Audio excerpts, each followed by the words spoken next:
On Monday, Pfizer reported that its COVID vaccine is safe for 5 to 11-year-olds. This was taken as a likely sign that the FDA will approve it and the Biden administration might mandate it, since the Delta variant is more transmissible and has infected more children.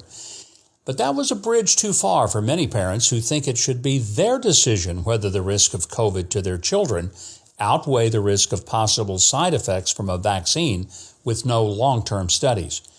That hesitancy caused some media figures like columnist David Frum to slam reluctant parents as anti-vaxxers, which has become a knee-jerk pejorative hurled at anyone who has questions about the vaccines, no matter how reasonable. Megyn Kelly took Frum to the woodshed over that, saying, quote, "You don't have to be an anti-vax extremist to have concerns regarding vaccinating a little one who has very little risk from COVID. You do have to be some kind of a jerk to demonize any parent concerned about forcing minor kids to take a vaccine that has had no long-term testing," end quote. Well, Megyn, I couldn't have said it better myself. Now, as I've said repeatedly, I've been vaccinated, and like most people who've gotten the shot, I've had no negative side effects. But that doesn't mean that other people who might be particularly susceptible to reactions, or especially parents concerned about their children, ought to be attacked or ridiculed or told to just shut up when they have legitimate concerns that they deserve to have addressed. It's likely the questions are going to multiply in light of the latest undercover video released by James O'Keefe's Project Veritas. It came from a whistleblower who's a registered nurse at a Health and Human Services affiliated medical center. She recorded conversations with doctors and other nurses about the high number of patients with serious vaccine side effects and their concern that these reactions weren't getting reported by the government. One doctor complained that they want to just shove it under the mat. But now they're not going to blame the vaccine. Well, and you know what? But he has an obligation to report that, doesn't he? They are not reporting. Right. Because they want to shove it under the mat. What patient was she referring to? She was referring to that patient, that 30-something-year-old patient that had congestive heart failure. And in that particular patient's case, it was not reported. No. If the CDC and other government health agencies want Americans to trust them, then they need to openly address people's concerns and stop trying to bully them into submission. That only makes them more suspicious. If they're ever going to win back the public's trust, the first step would be to start acting trustworthy.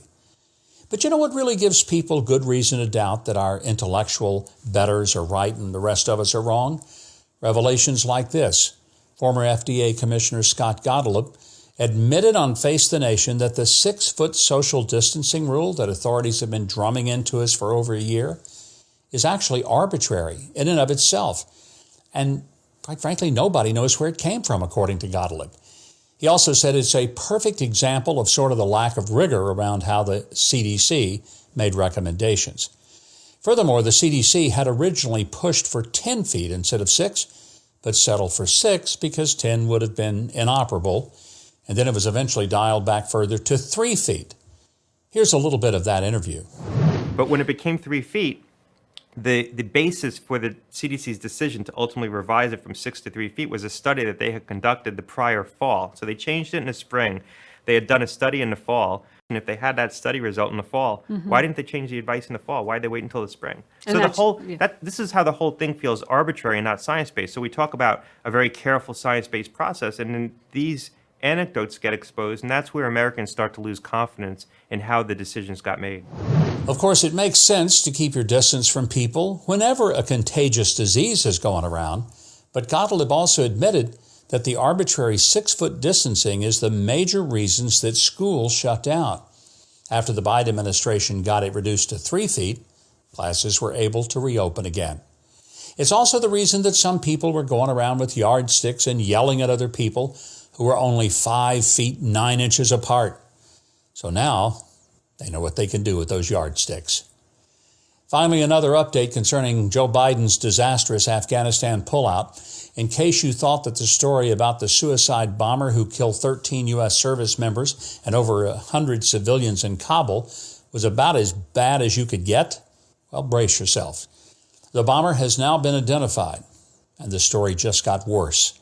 According to the Western Journal, new evidence suggests that Biden set the ISIS-K member free, the same man who killed 13 of our service members, killed dozens of civilians, and injured over 100 others by a suicide bomb. Western Journal reports that according to India's First Post, the ISIS-K suicide bomber has been identified as Abdul Rahman. He was a jihadi. He had been in Afghanistan's Bagram prison for the last 4 years. Indian authorities learned that Rahman was allegedly part of a plot from ISIS-K to stage suicide bombings in New Delhi, where his father frequently traveled for business. The authorities had him arrested and incarcerated in Bagram prison in 2017, First Post reported. He was then handed over to the U.S. Central Intelligence Agency by India's Foreign Intelligence Agency. That was back in September of 2017.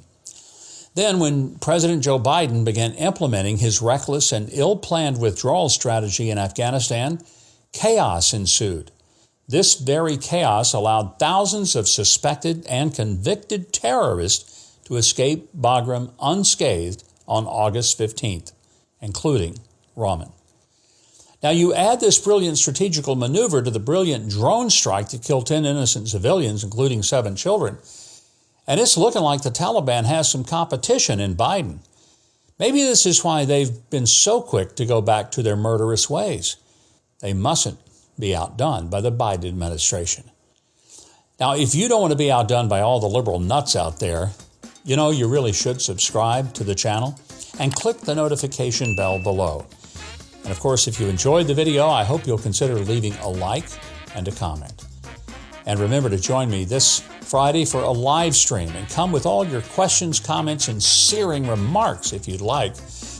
And I do hope you'll sign up for my newsletter at MikeHuckabee.com. You'll get all the news of the day delivered to your email inbox twice each day, and it's 100% absolutely free. That's it for this edition of The Breakdown. I'm Mike Huckabee.